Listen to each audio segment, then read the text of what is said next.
If the AWP is his hard Moses, then how does he survive? I just don't understand it. We are back here. It's map 3 between Gambit and FaZe in this best of 3 to decide who is going to make it into the playoffs and who's going to be going home. It's been a wild ride. It has been. Game 1 was sick. Came down to just maybe one crucial round that was lost by Gambit. Game 2 was all Gambit. They just completely stumped FaZe on the T side, and Nuke is going to be where it's fun, because here's the tricky part is, you know, we just had that feature about Guardian and the AWP is his heart. Well, this is like such a difficult map to make the AWP work, especially on the T side. And we've even seen the CT side, you know, it gets confusing sometimes, and where that AWP exactly has to rotate to be the most effective can be such a tricky situation. So you see them huddled up here, talking things over, shaking off Train.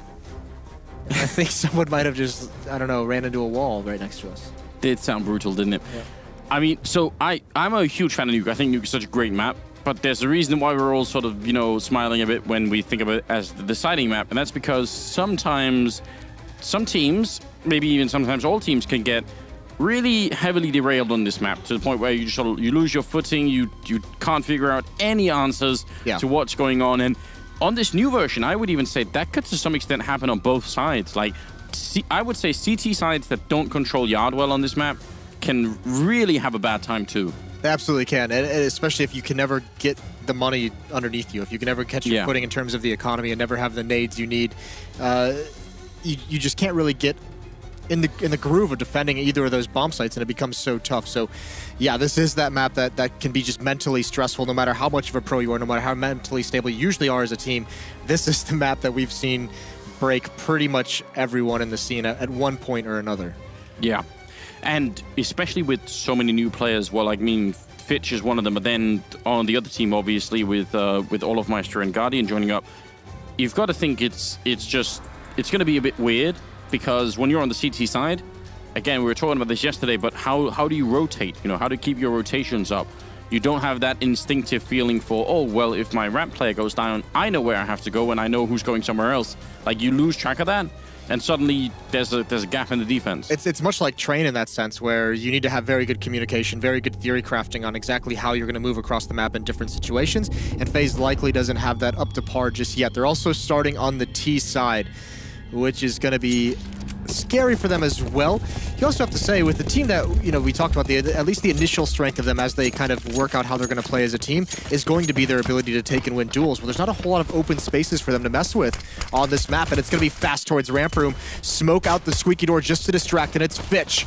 We've said his name so many times. He's been impressive. All the responsibility on him. He can't get away, but he gets one anyway. It's about the best that he could have done there. Going down with no kills would have been significantly worse, and Kerrigan goes down to Mo. It's a decent shot here for Gambit to get the retake in, although Mo survives on just 1 point of health. Right now, the defuse kid. Is it on Fitch up there? Maybe it is. That could be an issue. Adren trying to see if he can sneak his way in. Hobbit with a nice shot, taking down Guardian. They're checking Toxic to try and see if anyone's going to be there. Nico's down and out, and now Rain going to be dropped. Adren with a great double kill, and they're going to get the defuse in time here, even at 10 seconds. That will be the round for Gambit. That looked easy.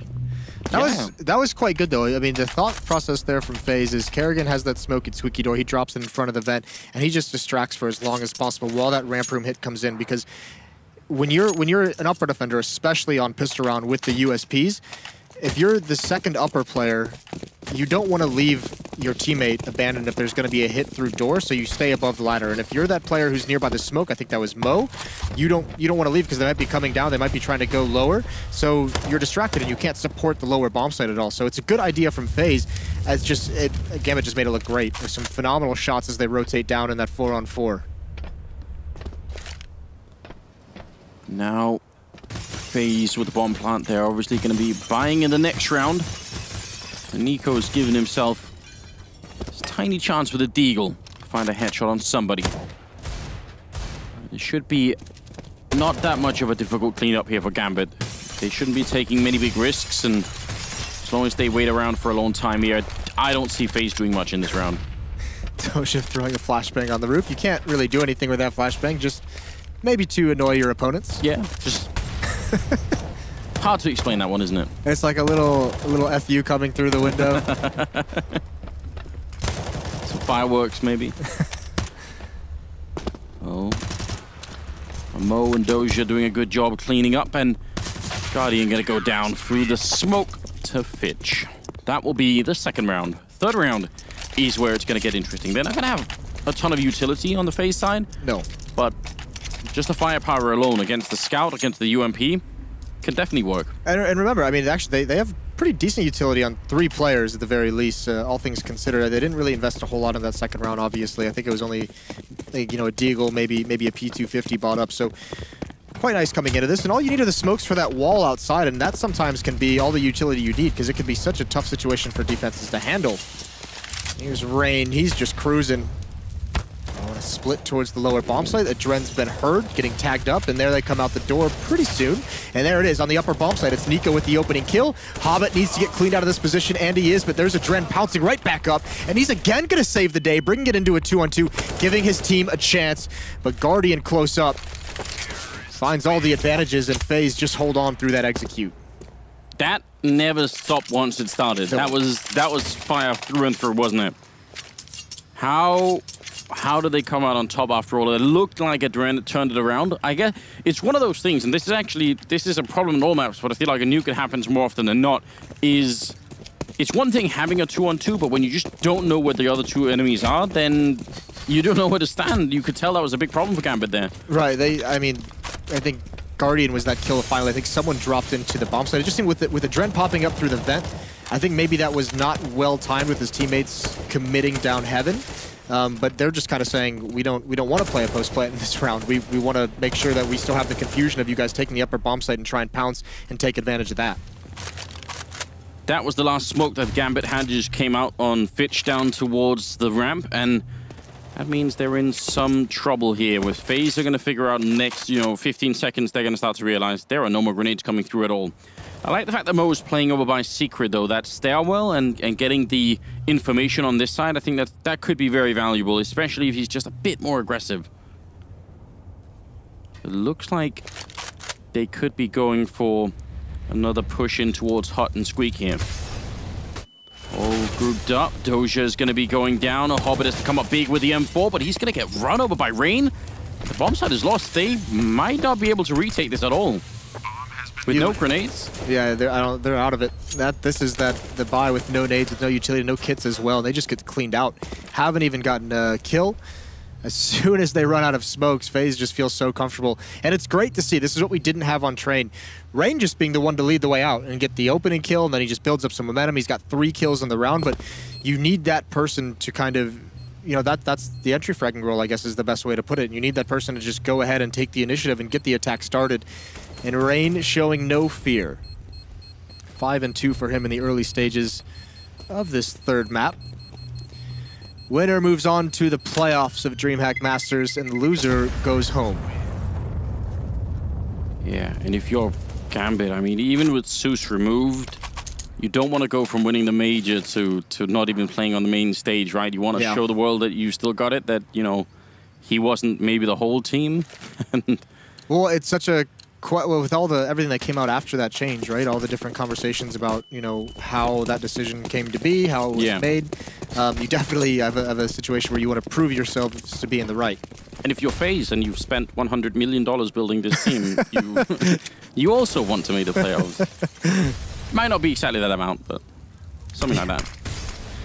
Mo gets smoked off. A lot of utility being put in here from the FaZe side. They should be well in control of this round. They've even heard where the M4 is, and they could probably guess that's the only thing in play here for the Gambit side. Adren goes down, although they almost get the kill on Rain. Oh, there's some aggression from Fitch, and there's one more player here. He's able to get the AK-47 as well. I could catch him off guard, but Doja can't find the kill. It's the flank from Hobbit right into the door. Constant aggression into the lobby has put Gambit into a 2-on-2, and like you said, Rain is so low. This is a lot of pressure on Nico to be the one making the plays.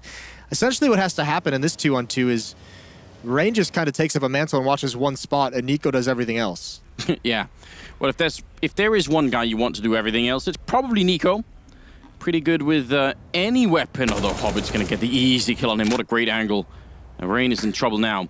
Listen, it's Groundhog Day on Nuke here, because we had this conversation yesterday, Moses, about not putting 2 people in lobby, because there are 3 entrances. You could really easily get shot down. Rain, though, getting an important kill there. Now he has to find Mo. Picks up a Molotov even. 24 seconds. Molotov gonna go up. I mean, he doesn't have, you know, 10 seconds to wait around here. He's actually gonna burn out the bomb himself to buy even more time for Mo. Finally, the fire is gone. Rain gonna pick up the bomb here. It's 10 seconds left, and Mo, he's read this so well. Rain, he has to go for the plant up here. He can't get down the vent, otherwise that would have been a good move. He's gonna get not even the bomb plant.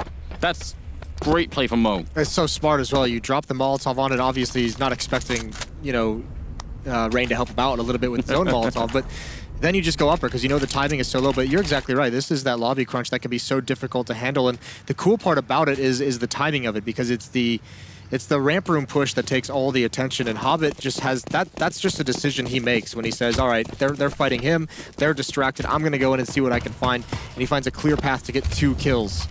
That second one, a little bit of a struggle with some of the aim punch coming in, but manages it well. Very skilled player for the Gambit team. I think this is, what, 3-4 players for FaZe at the moment on top of the roof outside. 2 players right now.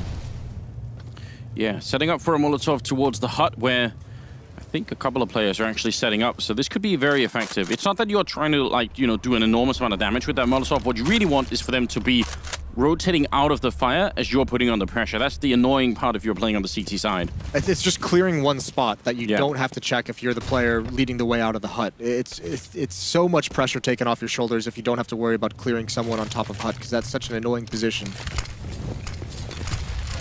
Grenades coming in. Actually, that smoke going to help out Doja enormously. Sprays on one. Kerrigan dropping the bomb. Rain and Olof with some great returns here. And Gambit now finding themselves in a bit of trouble again. They're both on the high ground. There are no grenades that can be thrown at them. That's the one good thing right now. Flashbang is in, but the bomb is underneath them. Do they know? I don't know if Doja realized he got the kill on the bomb carrier. He might not have seen it. They're going to go for a bit of an extension here. Nico gets one, and Olofmeister goes down. Now it's one-on-one. Fitch almost gets it, but not enough. He's sent flying off the ladder, and FaZe going to be able to win the round. That could have gone either way. Yeah, just barely. But you can see this Gambit team wants to fight for every inch in this map. Adren, again, we saw it in, what, the third round, I think it was, when he just flew up the vents to get those critical 2 kills in the middle of the execution. He does it again here, but he misses his timing. It's right when Kerrigan's running in towards the vent. It's right when he's most susceptible to getting picked off, and that's exactly what happens. We didn't see that Molotov on top. I don't know if it missed, but it looked like they were lining it up. Maybe it was for smoke somewhere else. I think even if they threw it, that smoke from Doja would have cancelled it, I think. I mean, they had a player on top of hut that got a kill and was pretty annoying as it was. Either way, FaZe coming out on top. Great one-on-one from Nico. And look at this. They change up, I think no, they're down lower, actually. Mo, he's going to be able to get that kill. Rain, not checking the corner, but Guardian will get 2 in return. 3-on-3, and the fact that Fitch has the AK and the armor makes you a bit worried for FaZe. This is one of those rounds where you really want to break the Gambit economy all the way and get a couple of easy rounds. Nico knows. Could be another one in there. Molotov at least going to clear out the angle. They've got so much time here. Doja, though, rotating back in Olof. I think he will have heard that running, standing right underneath him. Easy kill there. But there was one in return, and there's Hobbit getting a second as well. Flashing himself in. The bomb is right in front. Olofmeister now in a 1-on-2, and this time it's a lot more difficult. That Molotov only going to force Hobbit back. He still has to find a way to actually get the plant, and all the way up top, Fitch is there and waiting for him. Such smart movement coming out here, and Gambit winning the round. That's a massive blow to FaZe. It really is, and Hobbit is being so annoying on these eco rounds. This is phenomenal. Gets this one kill. Nico not expecting it there whatsoever. He was prepared for the peak earlier, but another critical double kill at the right moment for Hobbit when they only bring pistols into the round. That's really, really good stuff from him. And then obviously, I mean, we talked about the difficulty on the CT side of sometimes, especially in mid-rounds, knowing where exactly you need to be positioned or rotated. And Fitch being up top, Hobbit being in the vents as well, getting forced out by the Molotov. But they've got both bomb sites covered while also maintaining a situation where they can easily help each other out if need be. So that's very, very cool to see for the Gambit side. And you've got to appreciate Hobbit getting those 2 kills, but not going for the third fight there, because it looked like he, you know, you're sort of already engaged with both of them. Yeah. So just having the patience. Yeah. Yeah, that doesn't always happen. So 4 Deagles, She's at 75 here. Big investment for FaZe, not messing around whatsoever. This is a lot of money invested into it. Both teams, I mean, this is why, though, Gambit as well is pretty much at nothing. 3 players on exactly $0, either 2 right around 500. So any kills that FaZe get here are massive in terms of limiting the money that Gambit can bring forward and the weapons they'll bring to bear into the next few rounds. Doja, there's a gap, and Nico will take full advantage. Just a bit careless here for the Russian player. Gonna give them a man disadvantage. Mo and Rain could be spotting each other out here. Fitch will take down Guardian. Maybe Mo can win this fight, but not before Fitch goes down. I mean, we saw this on the last map. It's the power of FaZe with pistols. Can't underestimate them. You really can't. I mean, everyone knows that at this point, but it's a completely different beast when you're actually facing up against it. Perhaps that, I mean, definitely that Doja push, not expecting the crack in the smoke, but this is a drone with a shotgun now. He'll have a chance here. Oh, the dink onto Rain. He's going to go back for more, but he can't hit the shot. Still, he's missed his opportunity. That would have been so great, and Rain has just ran as far away as possible. Finally, he cleans him out, but it took far too long. Hobbit's tried to make progress, and Olaf's now got himself in great position to punish Adren. That's going to be heartbreaking. It's Nico now finding an angle on Hobbit, and there it is. He snaps over, 1-on-2 for him. Hobbit just actually aiming in the middle of those 2 entrances, making sure he could be really quick. He's going to be down the vent, and that's exactly where they're coming as well. Carrigan down on the floor of the B-bomb site. Smoker's up to help him out, but Spray's coming through. Hobbit almost getting it. And now the C set is out instead. Hobbit's in a lot of trouble. Gonna have to reload, and as soon as he doesn't get that kill, this 2v1 becomes a lot more difficult. Now, he has to go and find them before he can even think about defusing. He's got a kit at least, but Carrigan will shut it down, and FaZe win it back with pistols. This is, I mean... This is that wild game we knew we were gonna get on Nuke. It's just going back and forth, isn't it? Neither team can really gain any kind of... I mean, they can't just grab this match and run away with it because the economies are always just getting beaten up, and still Gambit buying into the next one as well. They don't want to give it up either. That is quite nice. Getting picked apart by the pistols from FaZe, and then even Hobbit can't find an avenue in. I think if Adren gets that kill a little bit cleaner, that could be different. There's the scout coming out, but Mo is immediately tagged right in the face through the edge of the wall. Doesn't do a great amount of damage, and he's even tagged up Guardian now, but it is at least forcing him back. Being so blind. A lot of pressure outside for FaZe very quickly. There's a big stack down towards the ramp, so Gambit really hoping that something would happen there. They'd have the boost for Hobbit, and I think Fitch is playing on that left-hand side as well, so would have been great if they could have done that. Yeah, this is a huge setup. I think this is what Gambit are really hoping for. If they go anywhere else, FaZe probably will be fairly successful, so looks like they've avoided most of that. Carrigan and Rain have already managed to cross over the secret with the bomb, and FaZe are feeling a bit paranoid. Can you blame them? No, I mean, they haven't even proved that they can win these rounds with some kind of consistency, so they're probably waiting to see where Hobbit's going to be. That's a nice damage done by Doja, and he gets the kill. Carrigan peeks right back into it, trying to help out his teammate, and he falls because of it. Either way, I mean, Mo's pretty much out of the fight at this point with how passive he's playing in CT spawn. I think Nico's going to have this angle as he turns the corner. There it is. Nice shot. Very, very quick. So FaZe at least looking good in this round, and now this upper hit. Molotov to clear out that extremely annoying position. No one's there this time. And I believe it'll be Olaf to just turn around and watch the flank at a certain point.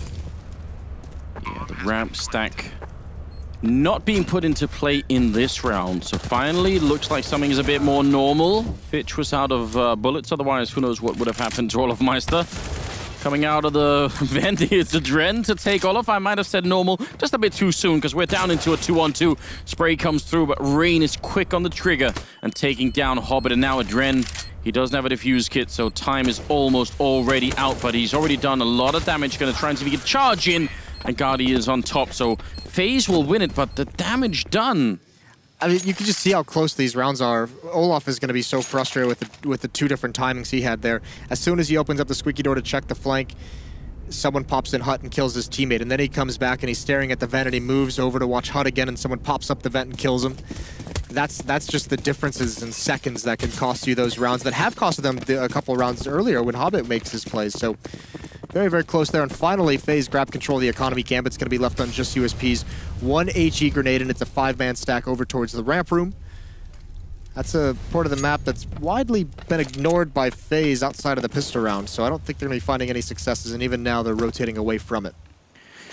Yeah, would you say that's a common occurrence here on Nuke for people to go less ramp, or how is that working out on this new-ish version? It does. I mean, obviously the main point of attack is going to be outside. As a terrorist team, you have to be able to have some success in yard. It does seem like ramp gets ignored pretty frequently. But it's much like B on Mirage, right? Where like it doesn't have a whole lot of attention, but if you're the person defending ramp room, like you always have to be ready for whether it's a rush, whether it's a 2 to 3 man unit. Olaf has had enough with these flanks on the eco rounds. He mows them all down. He can't handle it any longer. Might be time for another timeout. It could be. This has been a rough couple of rounds with Gambit because their economy was broken. They decided to force anyway, and now they had nothing in this round. Obviously, they can't really do much. So even in the next round, it's going to be the 3-round loss bonus, but they won't have a lot of money going into it. So I would say, yeah, this could get a bit ugly for Gambit. I still wouldn't worry that much. I mean, if this was the old version of Nuke, I would have said, my God, FaZe are about to be at 6 rounds. This almost all over, you know? I don't think that's quite true anymore. I think Gambit shouldn't despair yet. But be nice if they can control this back again, put a dent in FaZe's economy, and maybe find a way to make Olofmeister chill out. He's got 12 kills. The crazy thing about this is that, well, maybe not crazy, it is Nuke after all, but we haven't seen the ops yet. I mean, obviously Guardian on the T side not messing with it whatsoever, but Gambit's never had the money for Mo to pick it up. You imagine they'd want him to have it. Especially covering that yard. Quick play from Olof, rushing through the smoke, running right into Mini and getting sprayed almost, but Rain is there to save them. Otherwise, that could have been an easy enough kill. Doja will get one in return, but they're right on him on the bomb side. He brings out the M4 instead and takes down Guardian. I have no idea how. Kerrigan will take down Doja afterwards, but coming out of the ladder, it's Olofmeister sneaking in. He could have gone down. I have no idea how Hobbit didn't get that kill. It looked like he had plenty of time to react. Nico gets dropped, and Olof just might be out of luck here. This was another crazy round. It absolutely was. And Nico, that's frustrating. It's so hard to clear those vertical angles once you're into the bomb site, but it's Doja, the 2 kills, just as the rock at that upper bomb site. And it almost looks like Doja was just going to fall there, like 2 different times, but he finds a way to get the kill to manage it. And unfortunately, I don't think Olaf is going to get lucky. I don't think anyone's going to try and get aggressive and go find him. They know they have the bomb down. They have everything covered. Hobbit in this site. Adren knows lobby is clear. Just waiting. And Olof, he's got so much utility as well. He's got the AK, but he's got, you know, 4 grenades and body armor. So maybe it makes sense for him to just save it into the next round if nothing else happens here.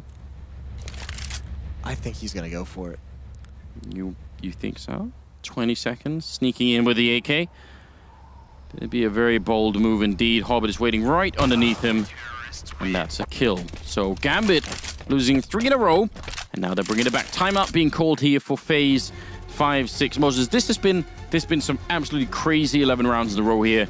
Have you seen any pattern right now? You'd be like, this is the conclusion that I would come to at this point if I were FaZe or Gambit for that matter. Like, what's the... I'm surprised that we haven't seen Gambit adjust and maybe do something aggressive outside, because this is now multiple rounds in a row where FaZe seem to be just loving the fact that they know the economy's beat up. They know it's not strong on the Gambit side of things, so they're just kind of assuming that there's not going to be the AWP out. And they're exactly right. And because of that, they've been able to take so many advantages outside. They've been able to get down secret whenever they wanted. That time, it's essentially just a mini rush. Mo's obviously the one defending outside, as we can see, but he hasn't had that AWP. So if you're Gambit, since you haven't been able to get that weapon, why not put 2 people out there and just shut down that part of the attack? Because when they're going that fast so consistently, they are throwing a little bit of caution to the wind. They might have heard your prayers, Moses. At least Adren is moving towards Mini, so he's going to be close enough by. Grenading in towards the squeak door. Putting a peg on that part of the push for FaZe, who have now finally picked up an AWP on Guardian. So at least they have that going on for them. Rain up on the silo, Mo's on the other side, but that's a scout and not an AWP, so gotta be careful. Even against the AK, it can end badly. Flash to force him back. Another click for Rain, not really connecting yet. Seems like that's going to put a pause on the aggression for a moment here. Yeah, Rain's going for those 1 taps. They've also had Adren rotate down the vents to Secret just to help support him. Gotta be careful though. Guardian with the AWP is going to be challenging as well. Mo's taking a way more passive angle. That's going to cause Adren to just rotate back towards the vents. Giving up that yard presence. The bomb is still dropped back, so right now FaZe are just looking for an opening wherever they can. Doja playing on top of that hut with the UMP still. They're taking yard. Oh, that's a nice shot from Guardian. I think this is going to be a split towards the upper bomb side. 35 seconds left. Kerrigan and Olaf Meister in lobby. They have the bomb with them, and now Mini is open. This is where this defense is going to be under a lot of pressure here. Here they come through. Mini. Doja, he's going to get one. Does a little bit of damage. It's Hobbit in the bomb site. That's a great shot, but he's got to hold on longer, and he does it. So does Adren, pouncing up the vents, as he's done all half long. The timing on it is perfect. That's quite incredible, because that hut position for Doja, when they come in Mini like that, it's immediately compromised, right? Yes. And when he goes down, you said Hobbit is, I mean, if he doesn't survive for that long, then they're going to come out of hut and kill him really quickly. So I'm kind of shocked. And then obviously this timing for Adren is mad as well. That's 6-6, tying up the scoreline. Hobbit at 13 kills, Fitch at 11. This is a crazy game, crazier than I was expecting for both these teams. Missed shot for Mo, but he finally has the AWP, and even better, FaZe are on pistols. Although, what kind of parkour is this for Guardian? He's managed to wrap it in, shooting Mo down to 10 health. He got here so incredibly quickly. Now he's taking the fight with the Glock out there. Doja will bring him down, but I mean, Mo's gotta be just having a heart attack right now. Guardian's so mad he only had a Glock. There it is. They compromise connector once again, but it doesn't quite matter. Defense gets short up and Mo survives with 10 HP. Anything but a Glock. And Guardian's got that AWP, and then obviously anything goes from there. 7-6 though, nicely done from Gambit. And here's the question for FaZe, is since they've gone outside so very much, they obviously send some pistols out there to see if Mo's gonna have that AWP out there. They had to have known that he picked it up that previous round. What do they change up now that they have to contend with that sniper rifle? And they've got the wall of smokes down a number of times, so maybe they just go for that and hope that it's enough. It seems like that's exactly the plan. Wall is coming down, almost not quick enough. They just managed to make the cross, but look how fast they are. Are Gambit gonna realize? Fitch gonna peek behind that grenade, but Olaf is there to take him out, and they're already on the B bomb side. This is lightning fast. I mean, if you're a FaZe fan, this is what you want to see. With that much skill, right now they're putting on the pressure. Mo gonna get the kill on Olaf Meister, but it's still a 4-on-3. The bomb is down, and FaZe have a very good shot at doing this, even if they're a man down. With the bomb being planted already, we'll see if they can hold on to it. They have 3 flashbangs to buy time as well, and Gambit needs to shore up this retake quick. Event being broken by a teammate. Mo a bit paranoid of that. Hobbit's going to come charging in with a grenade in hand as well. That's a big risk. He's going to be on the defuse immediately. Guardian goes down, and they're all around. Nico, he can't make it out. He's going to go down. The fire in front, and Gambit making the retake look easy. Yeah, again, much like pistol round. Remember, that was another round where Gambit got, or I mean, FaZe got down there with the bomb planted, and Gambit just destroys everyone. That was beautifully done, and it's a bit worrying because that's a switch up from Gambit just a little bit. Is that Adren was in ramp room and no one went lower to check. So still coming down low, and actually, I mean, FaZe, it's tough because some of those positions they're in are kind of difficult to help each other, and obviously Gambit's able to eliminate some of those individual players before they can get teammates to peek over and to help them out and just to save their back. They had a nice triangle setup, but obviously Nico in the doors is he's pretty much trapped in there with no vision, no idea of what's coming. I think Olaf was the one who was at the double doors and went for the diffuser and the smoke and got killed from behind. So very good communication from Gambit. Now again, that wall of smokes. You're right, it worked perfectly last time against Mo. Yes, very well done, wasn't it? And the speed that was put behind it, though, was really impressed me that round. Here it is again, a nice cinematic angle to show all of it, although the big difference is Mo is going to realize quick that no one's come behind it. He's in secret, he's already spotted behind the red container.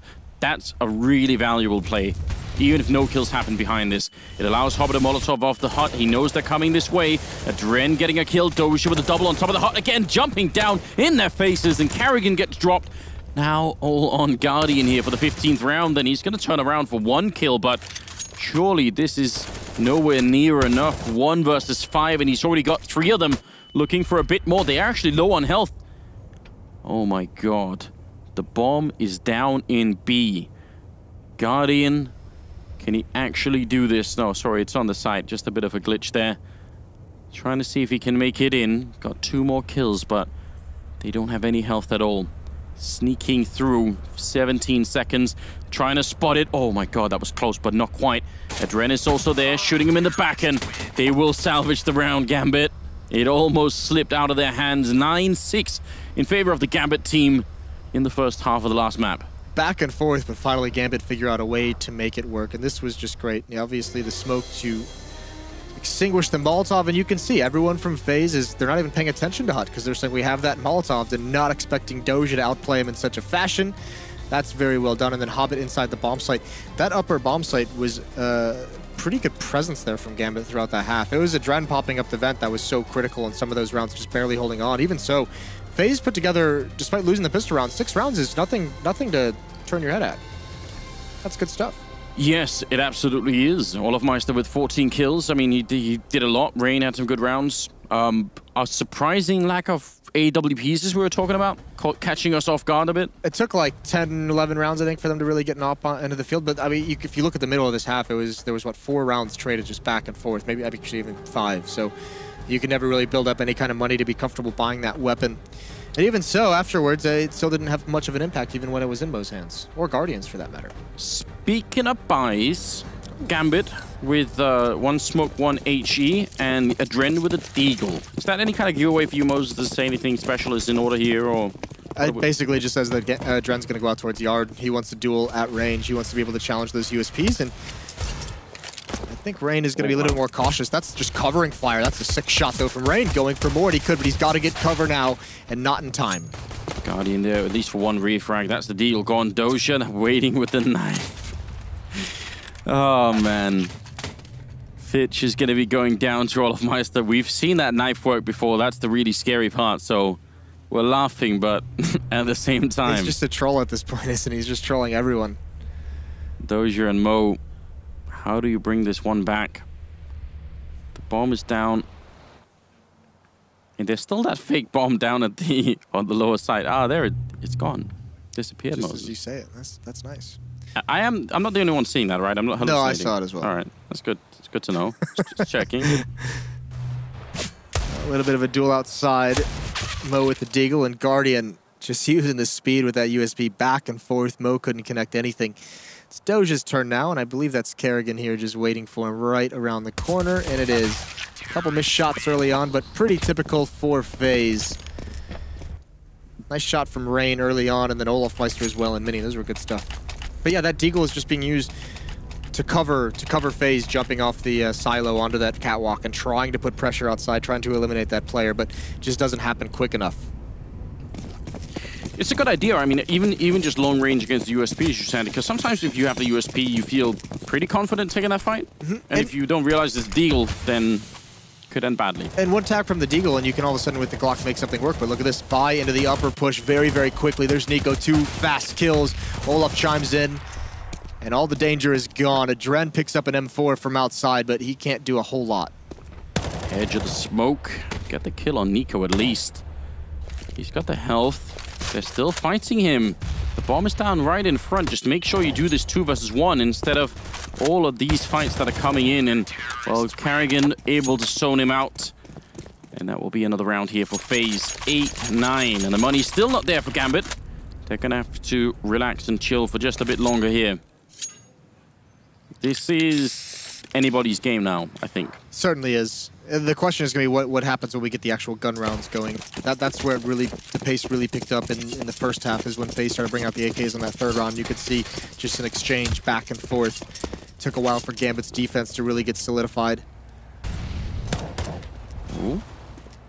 Kerrigan taking down Vitch, and Rain having a nice battle. This is the sort of stuff you want to if you're playing Counter-Strike. Just easy as you like on armored targets, although they've given up the bomb site. Hobbit planning on the other side of the silo.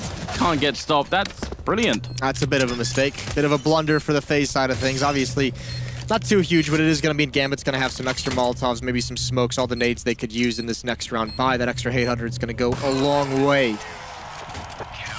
Does Guardian upgrade to the AWP? he here? He's got the money for it. He's sitting right at about 6,000. I think he is. Could, and he will. So this is the question, because for FaZe, we've seen pretty much through the entirety when they've played Nuke as this roster, it's been Rain playing outside with an M4, and he's been very, very good at it, very steady in that position. Are they going to put Guardian out there, or is he going to be a little bit more of a rotation player? And that's kind of what it looks like, going towards ramp room. And he'll be able to be very, very mobile between ramp up to heaven for outside. So a pretty centralized op we're going to have. Similar strat being deployed here from Gambit. The same wall. Guardian hoping that someone slips up and walks too close to the back line. There's 4 people, and he can't see them. That's a bit of a secret mission that's going on down there. Rain, though, not that far away either. Could catch them, and Doja walking down the ladder a bit too soon. The rest of his team not quite there. Grenade gonna bounce around the corner. Just put the rest of Gambit on notice, and now they're in a weird position. They're sort of stuck down here. Grenade comes out to try and hold the rest in. Rain doing even more work. He's so proficient with his M4.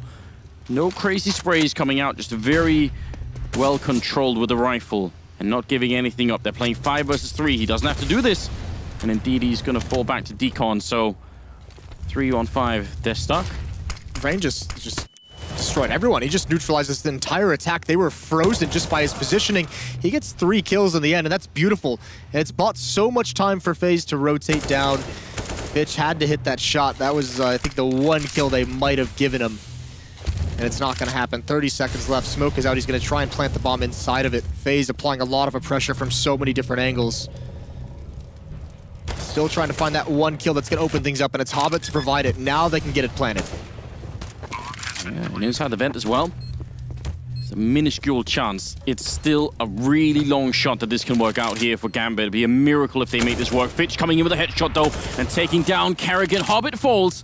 And now at just 48 health, how do you get out of this one? They're going to be on it. They don't have a smoke. And actually, they just picked up a kit there on Nico, so can be done. Bit of a failed flashbang. They're going to tap it again, and Fitch, oh, he misses the jump into the vent. There's actually a 10-second defuse. Oh, wow. I would have thought surely Nico would be the one defusing that one. I think they didn't want to switch because they still have the time for it, obviously, and the AWP and Guardian, if he just misses 1 shot, then obviously it's a little bit angry for that AK to swing wide, but this got so close. Rain did so much work. It should have never been like this.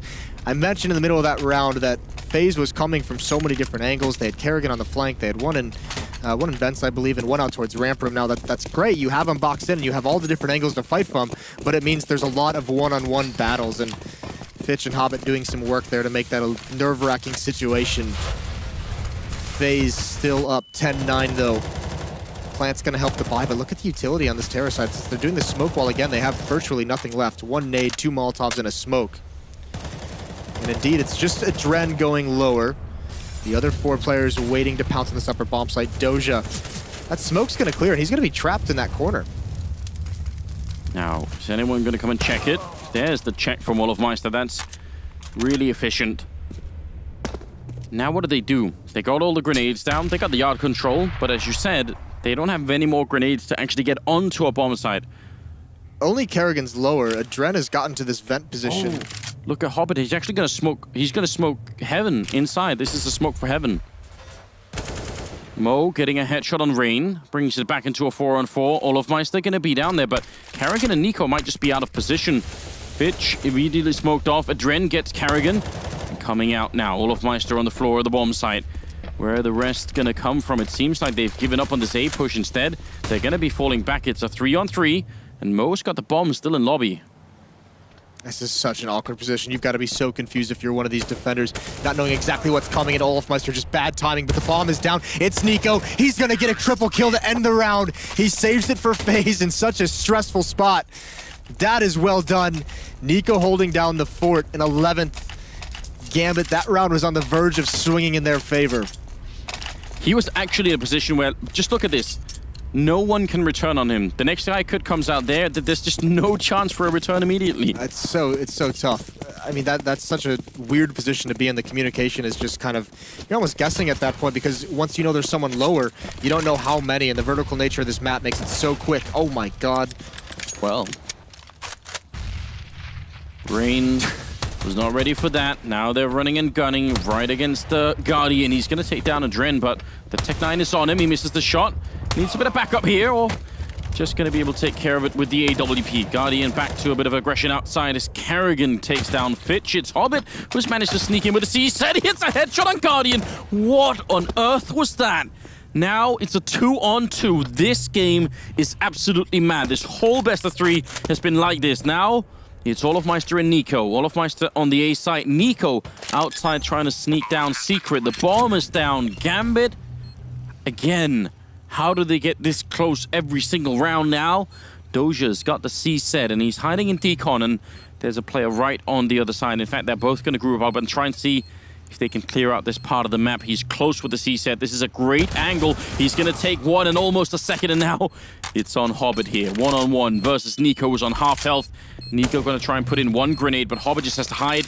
A couple of seconds more, and this will be too late. Nico tapping the bomb a single time. Hobbit almost walking into the shot. Nico does it again, and time is out. Nico can't do it any longer. He gets the kill, and it's too late. A round for Gambit. It's Hobbit again. What a stellar play. Double kill for him.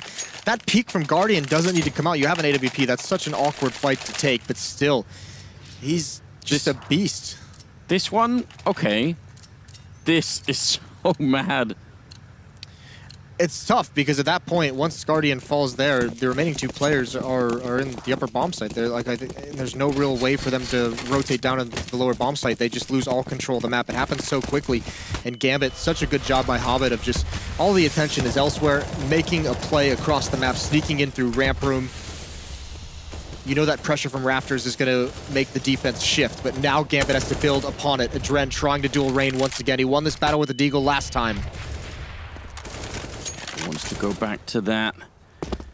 Rain doing a good job dodging the grenade. That was going to come in on top of the container. 11-10. This is way too close. FaZe, I'm sure we're thinking that they had that round easy. They've invested everything into rebuying in this round. So if they lose it, Gambit are suddenly on track to actually take the lead in the game. This is incredible. Standing in the fire, and eventually Guardian goes down. He did get the kill on Doja beforehand, so a bit awkward. Olofmeister with a double to return it. Hobbit dropping very low, and seems like Gambit might be out of luck this time. They're going to be going down to the end, and FaZe winning maybe the most important round so far here in the second half, because that is going to do terrible damage to Gambit's economy. A couple of kills from Olofmeister inside the bomb site. That's huge. First onto Mo, and the follow-up just pre-firing, knowing Fitch is going to swing any second, but also a little bit unseen, and that was that duel between Rain and Adren outside. I think Rain got the better of it that time, even with no kills coming out, just freezing him in that yard, making sure his teammates didn't have to worry about Mini whatsoever. Underrated effort from Rain there. Molotov to slow down a rush out door, but it's coming out of the hut. He's have a perfect angle, even through the smoke. He knows they're coming. Easy round for FaZe. They've only lost Olaf. So jumping up to 13 here. Doja wants to make it down and see if he can maybe get the bomb plant. Again, every little bit is going to matter when you're this far behind. The money is so important playing on Nuke. We've seen how much utility you have to spend even getting down to B. You use so many grenades. So if you only have 2 or 3 from the start of the round, then that's just not going to be enough. This is that stress you mentioned about Nuke, is sometimes you just don't know what to do, what to fix. You can see Gambit here. They've only won 1 round, and it was with pistols. So they're just thinking, why can't we do that with rifles? Why can't we win a round where we have the AK-47s? It's been a 7-1 run in the second half for FaZe. And it's about as good as it can get. They win 5 in a row. So that's max loss bonus for Gambit. Then Gambit win a single round, and then they're back to winning again FaZe. So then you have to build up again. And now, I mean, you look that previous round is with pistols. This again, just with CZs and Tech-9. No AK-47, no AWP that you can just rely on to maybe get that 1 kill. Oh man, this is rough. Although Fitch will open it up, and we shouldn't underestimate these pistols. Hobbit gonna take down 1. Olofmeister falls. Hobbit with the 2nd kill. C-set 75, and Rain has to fall back. He's getting shot in the back and nearly goes down. At least there's a bit of a return from Rain with a double, but he's alone. in a 1-on-3. I'm losing my mind, Moses. This is, yeah, it just collapses so quickly, doesn't it? That's why I mentioned that playing Ramp Room on Nuke is much like B on Mirage, just because they haven't even gone there at all this entire half. Like, Kerrigan's never had to worry. In the one round where it's just desperation with CZs, 2 players rushing through a smoke, Kerrigan gets caught off guard, he falls. That causes one player from FaZe to push into lobby. There's someone watching that with a pistol as well. I know there are some teams that sometimes talk about having sort of a cold position. Do you subscribe to that idea that, you know, because nothing's been happening for a while, you sort of, it's not like your brain really turns off, but you just, you know, you're a bit out of it when they finally do show up? Yeah, that's why it gets so tough. That's why we always talk about someone like, you know, Zipnik's playing that B bomb site on Mirage. Is just, he's always ready for it, right? Like, he never seems to be caught off guard by anything that comes to it, and it's just hard to keep your focus on that kind of stuff when you're not seeing action there for basically the entire match. I guess that's a good way to put it, cold position, because you're not like falling asleep or anything. It's just you've never really had a chance to get into the swing of that half. You never really gotten a feel for your own CT side because you never have anyone come towards you. Another round that Gambit should not be winning, or FaZe should not be losing, depending on your point of view. 13-11 is the scoreline. This could go down to the wire here. We're in the 25th round, and honestly, there's so much on the line here for both these teams. It is tournament life on the line, or make it into the playoffs to play in that arena, which is looking amazing. Guardian has to fall back from that Molotov, and right now, a lot of yard control being given here to Gambit. Yes, the Guardian's still watching down low, and it's maybe a little bit repetitive because Rain is watching for the cross anyway, so he'll be able to tell Guardian if anyone's gotten over there. Nothing quite yet. But still, Mo and Adren out here, and this is all timing on these peaks, so Guardian's still watching it, so Adren's just basically saying you have to be ready. I'm not going to keep eyes on it the entirety of this time. Oh, bit of damage being put in from that window under heaven. Down to 40 seconds, which is not a lot of time. If FaZe might want to think about just playing a bit more for the time now instead of taking too many forward duels, because eventually they have to get in. Mo's got the kill on Rain, and that was over by Heaven. Now they're making their way down ramp, and they're making a lot of noise in the process. So Kerrigan, can he buy the time here? Just 25 seconds. If he stays alive even a little bit, that might be enough for them. Bomb on Doja is actually being brought the other way through the hut up to the A bomb site. Have they managed to get the fake in? Olofmeister's going to realize now they get the kill on Nico. Olof spraying in, but he gets dropped by Hobbit. Gambit with just 8 seconds left. The bomb goes down, and they manage to fake out FaZe to the point where they're shooting at each other, Moses. That's how bad things have got. That's so sick, and that's so much ground given up by FaZe, so much information denied, especially with that Rain kill, as they feel so much pressure down low. Gambit still holding, or I mean, excuse me, it was Guardian just holding an angle. Kerrigan had dropped down into the bomb site, so we had no knowledge of what was going on in Ramp Room. And Gambit just says, we've gotten everything for free. We can go wherever we want. And just that upper bomb site is just so weakened because they have no intel of what's coming. They have to watch Mini, they have to watch underneath ladder, and they have to watch hut, and they have to watch squeaky door. And that's too many positions. And Gambit just overruns them. Some great movement around this map. I thought he was going to run under the bomb there. Don't do that. Guardian, that's not a great idea.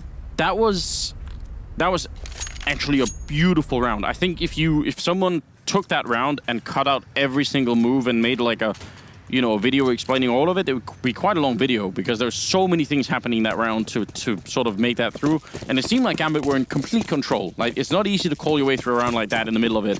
So I think FaZe gave up a little bit too much in that round, like stopped really fighting outside at a certain point. Just feeling like, I mean, they lost a couple of advantages there, but Rain fell so far back.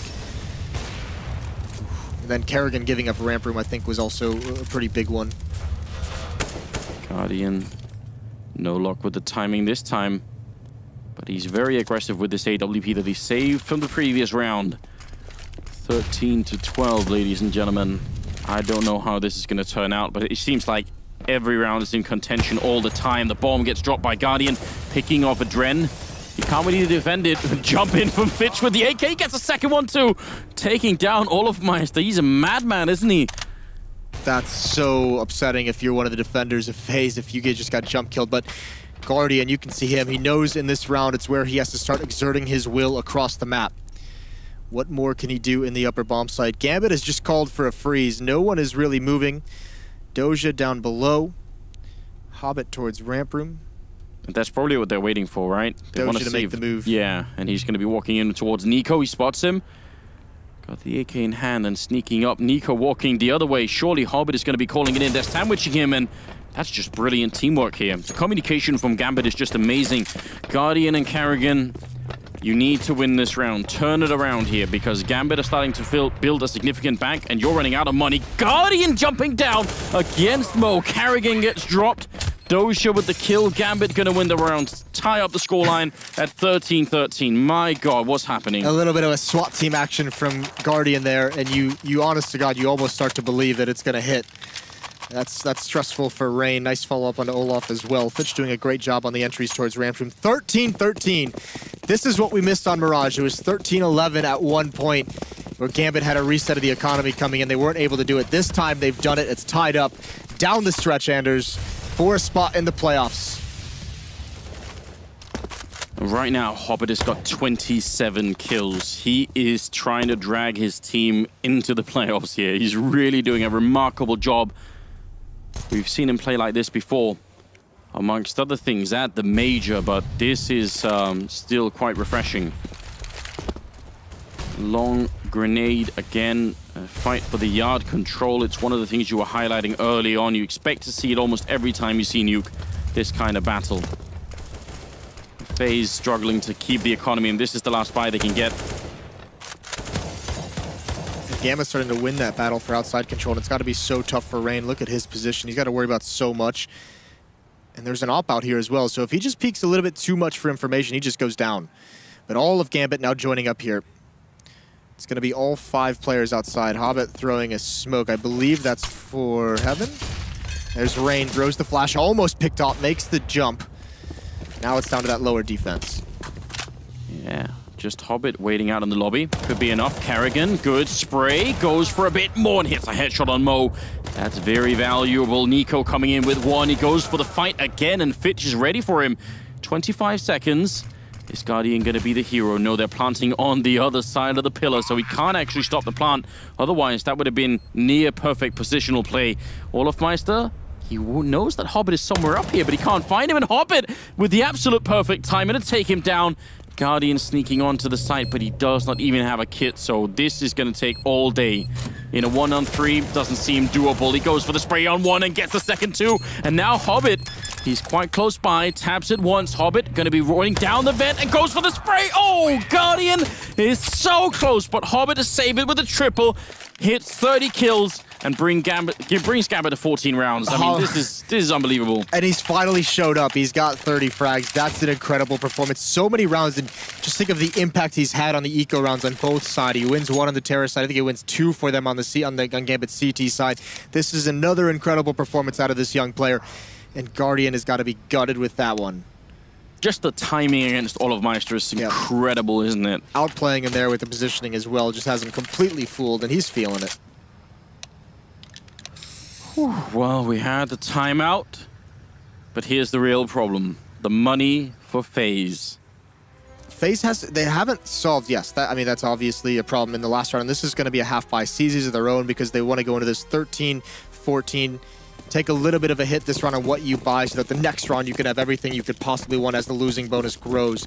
But they still haven't solved the issue of outside, and neither of these teams on their CT side have gotten aggressive outside. No one's pushed up towards red. No one's really taken that fight at any one point, and Nico's going to start things off with a bang. There goes Fitch. Completely deleted. And Fitch has been a strong player. They spot out Guardian now, who's jumping back there. A bit of a trade of grenades, and Adren and Rain have been having this duel outside, and it's Guardian this time kind of doing it, but Adren is trying to feel this one out without committing a whole lot outside. And I think they're actually going to give it up. This is the first time we've really seen Moog just flat out go away from it. How do you make sure you don't overthink this round if you're Gambit? Because it was just one Deagle kill, but you can sort of almost sense the impact that it has on the Gambit team. They're really worried about giving up this sort of round and letting FaZe back in the game. They don't have a whole lot of utility left. They only have 2 smokes and 1 Molotov, so they can't do an execute. They're going to have to get into some of these fights. And oh, it's so close, isn't it? And you're right, the utility is going to be a problem already. Carrigan with a bit of a chance. Close with the C-Set. They haven't got him flashed, and he's going to get the kill on Adren. That's really well done. Trading and dropping that AK. Rain, though, turning the wrong way. And he's going to get taken out. That's a smoke for a plant, and a great shot on Olofmeister Hobbit to take him down for his 31st kill. Guardian and Nico here. This retake should not be happening. Fight selection this round from FaZe hasn't been great. Gambit's been able to pick them off as they try and find an angle. There's Guardian as well, jumping into window. Hobbit's going to shut that down. Nico started the round, and it's going to end with his death. 15-13. Too many individual kills given up by FaZe as they try and rotate into position. Nice from Kerrigan. That's a 4-on-3 at this point. Yeah. I think you lure them a little bit more into the bomb site, because that's where you're going to have your players rotating, right? Is to those doors downstairs. You lure them in that position, and that's where you can kind of pounce and delay. But at the section they were taking those fights. Either way, it doesn't matter now. It's 15-13. FaZe has to win this one. Guardian with the AWP back in his hands. I'm just waiting with bated breath right now, because this whole game has been completely crazy. Again, the yard fight going on. This time, a lot more utility for Gambit. They're going to smoke it off and already be sending Adren down. And Rain didn't even mess with going outside. They're just giving it up completely now. They're saying Guardian's going to play up there with the AWP. Rain's just going to go downstairs at the beginning of the round. He's in the vents at the moment. He's poised. He's ready to go to either bomb site if needed. Op duel outside. Nico, bit dangerous. Going to actually run in behind it. That's incredibly aggressive, but the payoff is most certainly there. Fitch is down and out. Now Dozier in position to take him through the smoke. And Guardian loses the fight to Mo, and that looked like it was through a wall as well. So Gambit bring it back right away. 4 versus 3 here. 3 more kills, and they're going to knock FaZe out of the tournament here. This is ridiculous. The guts for Nico to go for that kill in this kind of a round is great. You love to see that he's still not afraid to take those fights, but he gives up too much. Kerrigan with the kill. Is he going to stick around? Oh, yes, Mo catches him once again right through the edge of the wall. This is heartbreaking for FaZe. Every time they get an advantage, it's snatched right back away from them. I can't believe what we're seeing. Rain is hiding behind here. Are they going to spot it out? They're coming in. He goes for the spray, but it gets taken out. Almost dropping Adren. And now it's on Olofmeister. With 16 seconds left, they're going to go for the bomb plant here. 1 versus 3. He certainly has the talent for it, but they're all over the place. It seems like it's meant to be for Gambit. Olof breaking out, and now they're going to try and go for it. Mo shuts him down. It's 16-13. Gambit survive FaZe on Nuke and win it. They're in the playoffs, and FaZe are not. 33 kills on Hobbit. I mean, obviously the MVP of this last map, and yes, what an incredible game from him. That's so impressive, and they attacked the one weakness that FaZe really kind of had in this series, was a little bit of that inexperience of playing together, of understanding how they were going to rotate across the map, the different positions they'd be in.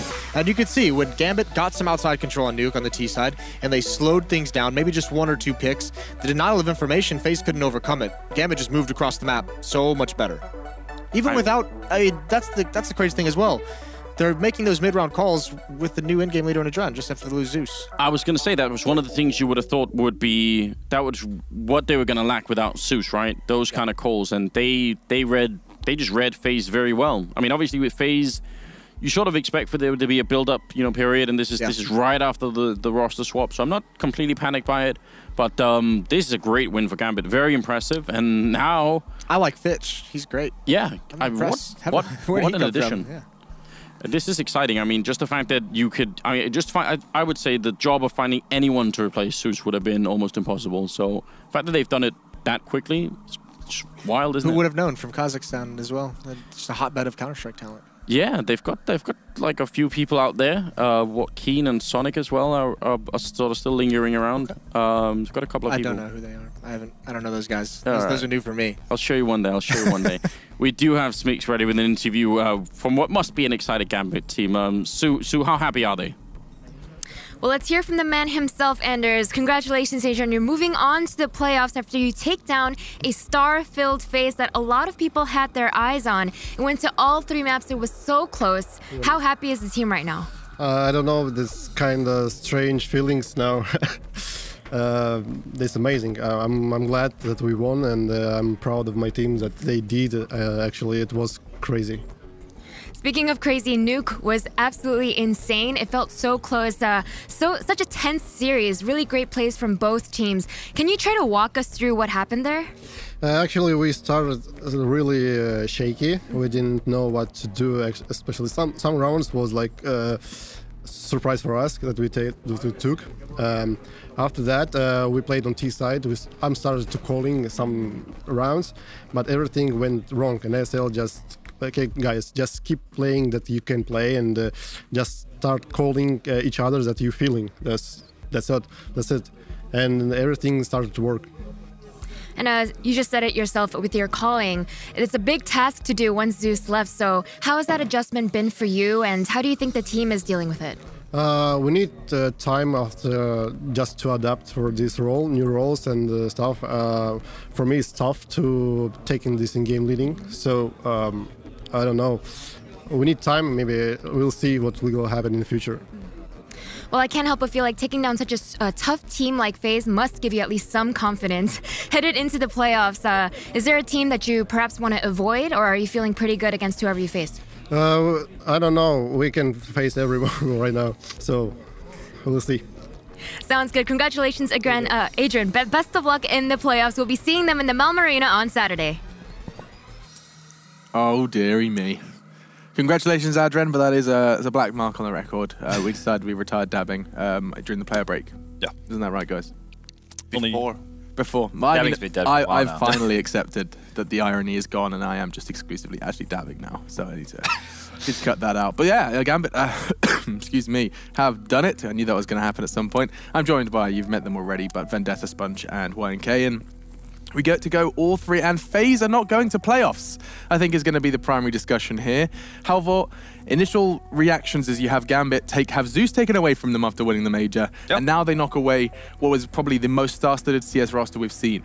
Yeah, no, an incredible feat by Gambit, and definitely didn't expect this to come into fruition so early on. But you can definitely tell they worked on what their mistakes from the train game yesterday. They've also, clearly have a clear idea of how they want to play CS, even though, as Adrian mentioned, towards the end there, it does get kind of hectic, so they just had to go off a feel, maybe because they felt like what they had planned didn't necessarily work out, or how Adrian saw the game didn't really pan out to perfection. So again, they're showing that they're able to adapt, even though they don't have Zeus around anymore. If I asked you, Yanko, which maps is probably not necessarily the closest, but the most entertaining for you, which one do you feel like you had the most to say about?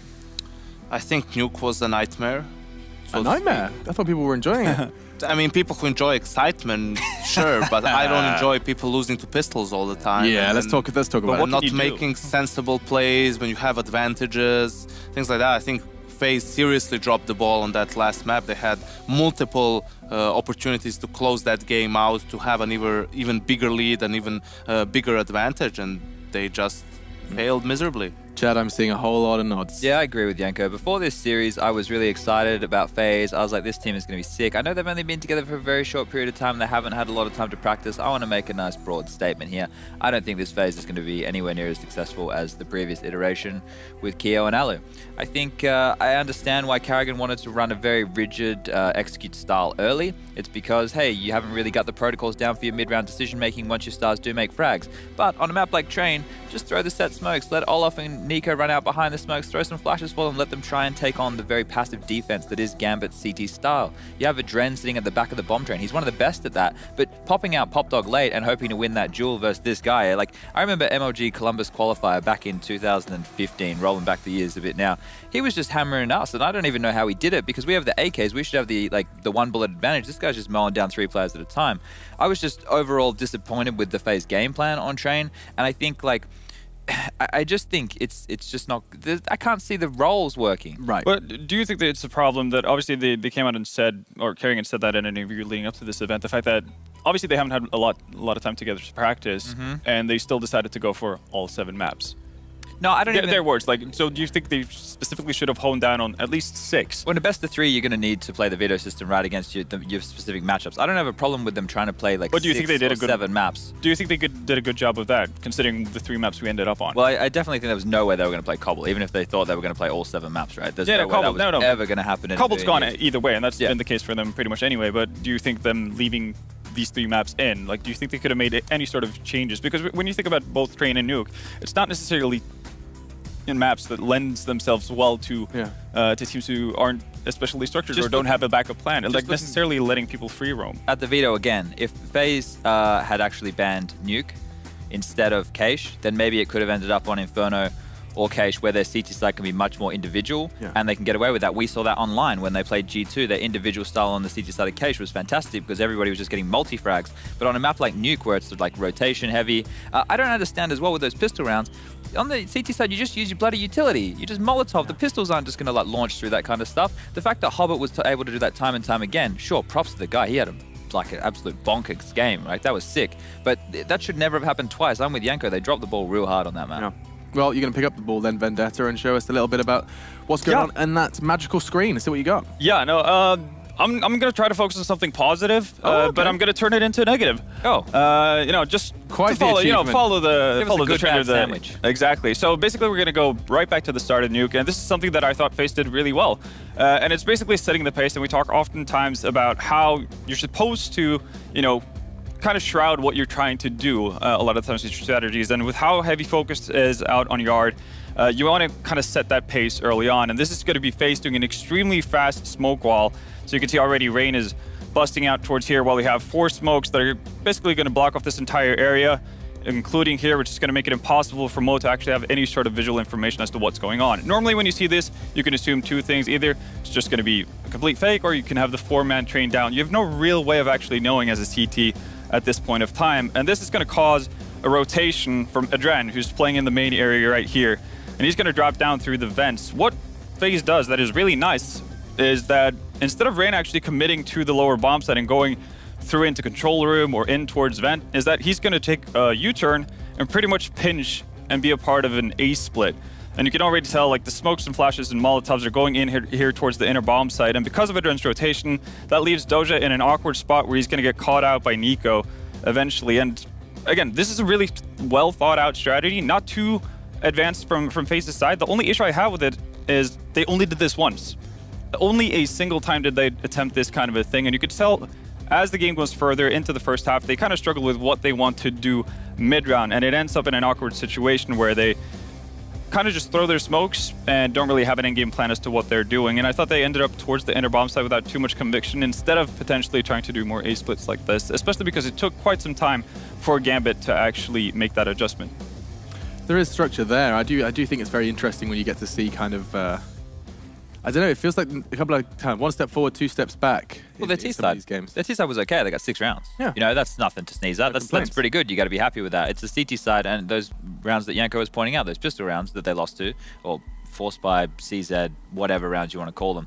That was the issue, right? And those should be the basics. That should be the time in which, and then we had, okay, let's just go into something else a little bit. So they lost to the CZs, and then they had like another gun round after that. Absolutely. Where, so versus the CZs, they probably played too aggressive, and then they lost that round. So the next round they had guns, and then they played like pussies. They like dropped under, gave up full map control. They had no information, and then Gambit was able to take all control of the map and then just collapse on a bomb site as 5, and have a 3-on-5 situation or a 5-on-2 situation. I mean, just while we're on the topic of Nuke, I think an interesting one to be discussed is this idea of poor old Kerrigan and how on earth are you supposed to hold ramp room? I mean, like, Yanko, I'm kind of hoping that you can have some degree of some insight for us here in terms of, you know, is it as simple as someone has to be there and it's not a fun job for anyone? Just fall back. Like, what, you give up ramp and what happens? Nothing. They have ramp. How they're gonna, they have to go up the ladder, which is a nightmare. Or if they go down without having presence in secret, they have so many angles to worry about. It's very, very difficult to execute that unless you have full utility, and then you're going to use 4 smokes once you're down ramp and 2 Molotovs or something crazy like that. But even in that situation, as long as you know there's nothing yard, everything else is easy to hold. Once you lose yard control, that's when things get more complicated because you have to rotate an extra man. But I always believe that there's no reason for you to fight ramp if you're the player holding it. You're simply there for information, and once you know that there's a bunch of players in secret, you're there to hold an off angle and to kill the lurker who's going to be, you know, super delayed down ramp. Or you can just fall back even and again give up control of it. I don't understand. We saw it with North and AZ when they were playing Nuke, that he was having problems holding it because he was trying to hold it instead of just falling back. Even in the round where it was a 4v5 5v4 situation for FaZe 14-13 when they are on a half buy, and Kerrigan is still staying at ramp, and he hears them and he sees them just fall back. Imagine if, imagine he was with Rain down ramp. Rain was holding one side and then he turns and gets the wrong timing. If he could only be focused on one and had Kerrigan to hold the other, they get one kill at least, probably to buy time for the remaining of the team to rotate in, and maybe FaZe wins that round. That one kill that Kerrigan got and died didn't buy enough time for the rest of the players to set up in the lower bomb side. And the weird part is, if you look back at the map they played versus NiP to start off their tournament, you actually saw a couple of situations where he actually did just that. Just drop down. That was against Ecos, albeit, but still, like the concept is, you know, is foolproof, and it's the reason why it's kind of been the go-to move for people playing ramp for about 12+ years now. Do you have any positive notes, you reckon? I mean, again, they had some good stuff. I just didn't think they went to it enough. I like the rigidness. I like the executes on Mirage. We saw a couple of good executes from them. The last one to end the half on their T side, what seemed to be a double fake and so on. I think that's necessary for any team, even a team that's filled with superstars like this. Now, finding the right balance, that's the tricky part. And I feel that FaZe definitely needs more time to achieve that. But the Nuke game and the rounds versus pistols is so worrying, because it comes down to communication and decision making. And if any team should know how to play against pistols and how punishing the pistols can be, it's FaZe. They do it all the time. It's absolutely true. And someone that was unfazed by those pistols was Mr. Hobbit. We have to talk about our player of the match. On the other side of things for Gambit, he had an absolute, how would I say it, Chad?